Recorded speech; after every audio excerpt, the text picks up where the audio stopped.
Dahil sobrang laki ng hunas ngayon dito sa amin, kaya naman nanguha na kami ng iba't ibang klase ng mga lamang dagat at di rin basta-basta dahil papaksiwin at kikilawin natin at sulbad na naman ang paniudto nito at mabubungkag na naman ang mga bahaw. What's up sa inyo guys? For today's adventure ay nagsuroy-suroy na naman kami dito sa kadagatan namin. Pero bago ang lahat, simulan muna natin sa isang magandang umaga. At sa puntong ito, talagang nagsima-sima ako ng bayabas kapag buntag dahil napakasarap talaga sima-simain yung bayabas kapag buntag. At this time, sama nga pala namin si Ivy at talagang namimiss niya na rin pumunta ng dagat. At transition na kaagad tayo, andito na kami sa aming dagat. At sa puntong ito, kasama rin na pala namin yung mga pamilya namin dito. At as you can see naman guys, dito kami sa tunga ng hunasan, magbuklat ng trapal. At dahil namiss namin ang magbuklat ng trapal dito sa hunasan. Alam nyo ba guys, itong tripping natin ngayon ay napakasimple lang at di rin basta-basta dahil mangunguha lang naman tayo ng mga bakasi. Kahit pang pupri lang to, pero naku, napakasarap naman talaga ng mga bakasi at iba't ibang klase ng malamang dagat kapag paniud to dito sa dagat. Kaya naman sinimulan kaagad namin sa pagmuha ng mga bakasi dito. Nasukansi naman guys, napakaraming bakasi talaga yung nakuha namin at nagkisi-kisi pa talaga. At talagang napakaraming bakasi kapag ngayon ay napakalaki yung hunas. At kung nakikita nyo naman guys, talagang sunod-sunod yung nakukuha naming bakasi at talagang pinagtulong-tulungan na namin at di na namin pinasaylo yung iba't ibang klase ng bakasi.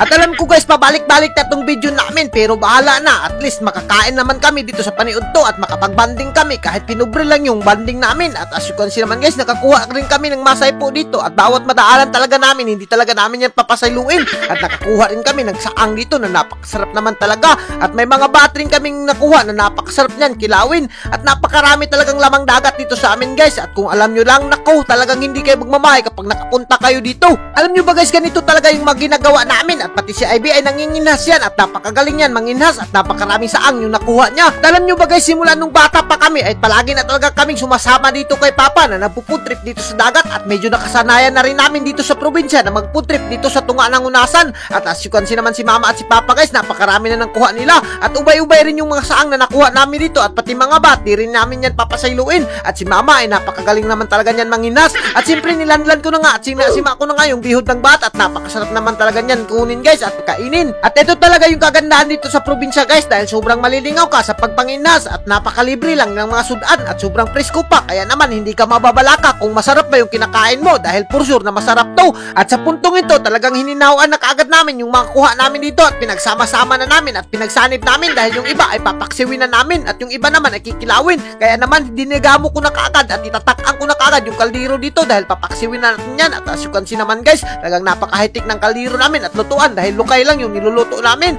at goods na talaga yan. At habang niluluto yung lukay, siyempre tinimplahan na kaagad yung dudong yung kinilal natin na napakasarap din at sobrang presko pa. Siyempre may mga danggit rin tayo dahil talagang dumugok tayo sa pamukot at siyempre kinilawan ko na kaagad yung kinilaw dito na napakasarap naman talaga at sobrang matamis-tamis kapag presko talaga yung kinilaw dito sa probinsya. At as you can see naman guys, nagsubo na ka rin yung pinaksyon namin at goods na yan. Kaya naman binungkag na kaagad namin yung bahaw at ganitong mga bahaw ay hindi mo talaga makakalimutan sa buong buhay mo. Alam nyo ba guys, sobrang thankful na talaga kami dito sa probinsya dahil bukod sa libre yung mga sudan ay hindi ka talaga malilisudan dahil talagang napakasarap at napakarami ng mga isda dito sa amin at nalilipay na rin kami na hindi na kami nanglilimos para makakain at kailangan mo lang talaga magsikap dito sa probinsya ay for sure na mabubuhay ka na at hindi ka na mabubungkag kapag nagpinuluho ka. At as you can see naman si Ivy guys, talagang palagi na itong tumataba dahil napakasarap ng mga sudan niya palagi dito at pati sila Mama talagang ang lakas rin umabab kapag dito sa dagat. Iwan ko ba kung bakit masarap talaga kumain dito sa dagat pero pag nasa bahay ka ay medyo talagang matamlay ka pero pag dito sa dagat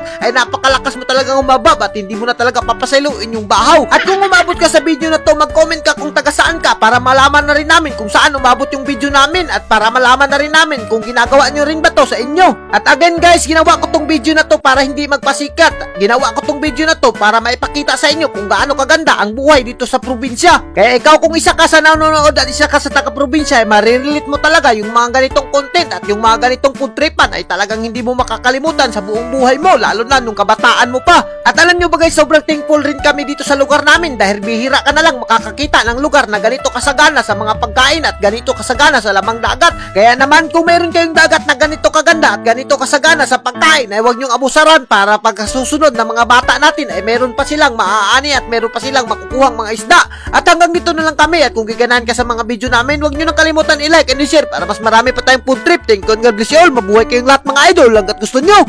So ayun guys, meron akong papakilalang laro sa inyo. Ito ang Diamond Game. At paalala lang, para lang ito sa mga 18 years old na bab at talagang bawal ito sa mga bata.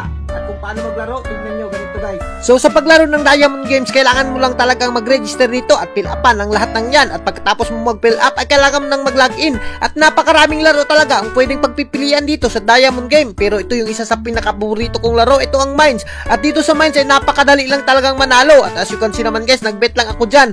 At kailangan mo lang iwasan yung isang bomba dyan guys. At kung iwasan mo na yan, pwede ka na mag-withdraw. At sa pag-withdraw, gamitin lang ang yung GCash. At sa pag-cash in at cash out, ay GCash lang din yung gagamitin. Kaya pag hinintay mo, maglaro na dito sa Diamond Game.